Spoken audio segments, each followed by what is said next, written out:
पुष्पक विमान कैसा था, किससे किसको मिला और रावण के पुष्पक विमान का क्या हुआ, आइए जानते हैं। तो वीडियो को अंत तक जरूर देखें। सृष्टिकर्ता ब्रह्मा के पौत्र मुनि विश्रवा की दो रानियां थीं, मंदाकिनी और कैकसी। मंदाकिनी के पुत्र कुबेर थे, जिनकी बुद्धि सदा धर्म में लगी रहती थी। कैकसी विद्युन्माली दैत्य की पुत्री थी, जिसके रावण, कुंभकर्ण और विभीषण 3 पुत्र हुए। रावण और कुंभकर्ण की बुद्धि अधर्म में लगी रहती थी। भगवान शिव को तपस्या बहुत प्रिय है। कुबेर ने भगवान शिव को तपस्या से प्रसन्न कर लंका का निवास, मन के समान वेगशाली पुष्कर विमान, लोकपाल का पद तथा राज्य संपत्ति प्राप्त की। एक बार कुबेर पुष्पक विमान पर आरूढ़ होकर अपने माता पिता के पास आए। रावण ने कुबेर को देखकर अपनी मां कैकसी से पूछा कि इन्होंने किस तपस्या से ऐसा वायु के समान वेगवान विमान प्राप्त किया है। अपने सौतेले पुत्र के ऐश्वर्य को देखकर रोष से भरी कैकसी ने कहा, कुबेर ने भगवान शंकर को संतुष्ट कर लंका का राज्य और पुष्पक विमान प्राप्त किया है, परंतु तुम तो कीड़े की भांति अपना पेट भरने में ही लगे रहते हो। क्रोध में भरकर रावण ने कहा, कीड़े की सी हस्ती रखने वाला ये कुबेर क्या चीज है। उसकी थोड़ी सी तपस्या किस गिनती में है। लंका की क्या बिसात, थोड़े से सेवकों वाला उसका राज्य किस काम का है।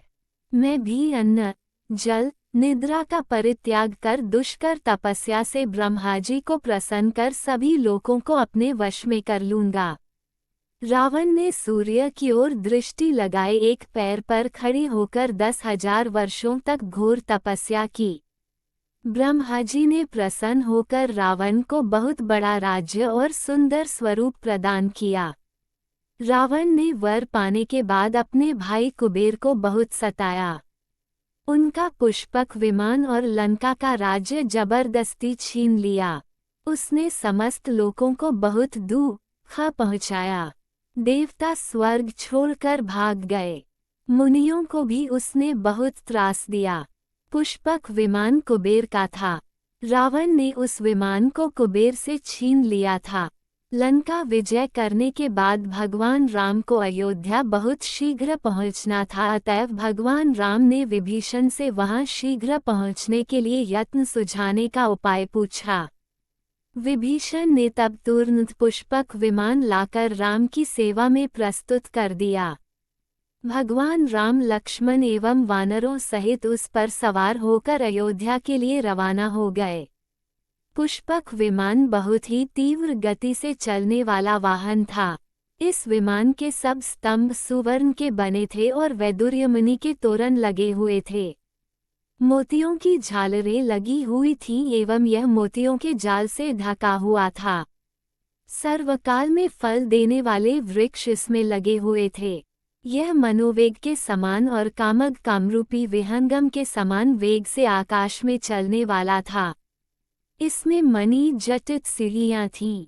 वेदियां तपाए हुए खरे सोने और वैदुर्य मणियों की बनी थीं।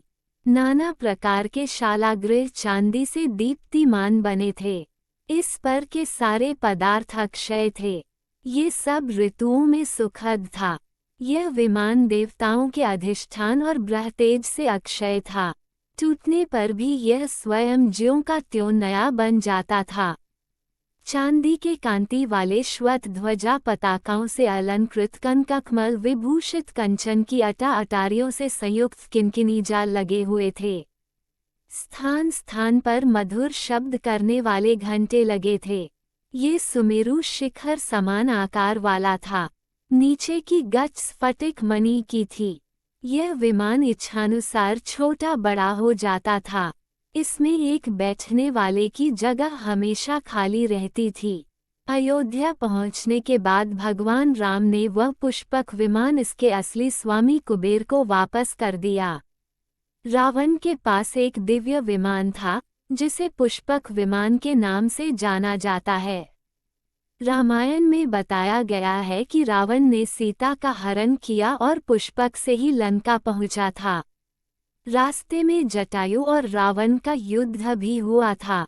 इस युद्ध के समय रावण पुष्पक में था और जटायु ने उड़ते हुए युद्ध किया था। पुष्पक विमान मन की गति से चलता था और मनचाहे आकार में बढ़ या घट जाता था। पुरुष्क विमान के बारे में कुछ खास बातें। श्रीमद् वाल्मीकि रामायण के अनुसार जब हनुमान जी सीता की खोज करते हुए लंका पहुंचे तो उन्होंने देखा कि रावण की लंका पूरी तरह सोने से बनी हुई है। सीता की खोज करते समय हनुमान जी ने पहली बार पुष्पक विमान देखा। पुष्पक की ऊंचाई ऐसी थी कि मानो वह आकाश को स्पर्श कर रहा हो। ये सोने से बना हुआ था और इसकी सुंदरता भी अद्भुत थी। इस विमान में कई दुर्लभ रत्न जड़े हुए थे और तरह तरह के सुंदर पुष्प लगे हुए थे।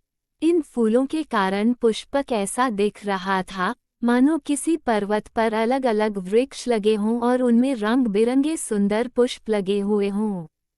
श्रीमद् वाल्मीकि रामायण के सुंदरकांड के 7वें अध्याय में पुष्पक विमान विस्तृत विवरण बताया गया है। उस काल में अन्य सभी देवताओं के बड़े बड़े और दिव्य विमानों में भी सबसे अधिक आदर और सम्मान पुष्पक विमान को ही दिया जाता था। इस विमान में तरह तरह के रत्नों से कई प्रकार के पक्षी और अलग अलग प्रजातियों के सर्प बने हुए थे। पुष्पक में अच्छी प्रजाति के घोड़े भी बनाए गए थे। इस विमान का निर्माण विश्वकर्मा ने किया था। विश्वकर्मा देवताओं के शिल्पकार हैं। पुष्पक को प्राचीन समय का सर्वश्रेष्ठ विमान माना जाता है। पुष्पक में कई ऐसी विशेषताएं थीं जो अन्य किसी देवता के विमान नहीं थीं। पुष्पक बहुत ही दिव्य और चमत्कारी था। ऐसा माना जाता है कि पुष्पक मन की गति से चलता था, यानी रावण किसी स्थान के विषय में सिर्फ सोचता था और उतने ही समय में पुष्पक उस स्थान पर पहुंचा जाता था। यह विमान रावण की इच्छा के अनुसार बहुत बड़ा भी हो सकता था और छोटा भी। इस कारण पुष्पक से रावण पूरी सेना के साथ एक स्थान से दूसरे स्थान तक आना जाना कर सकता था।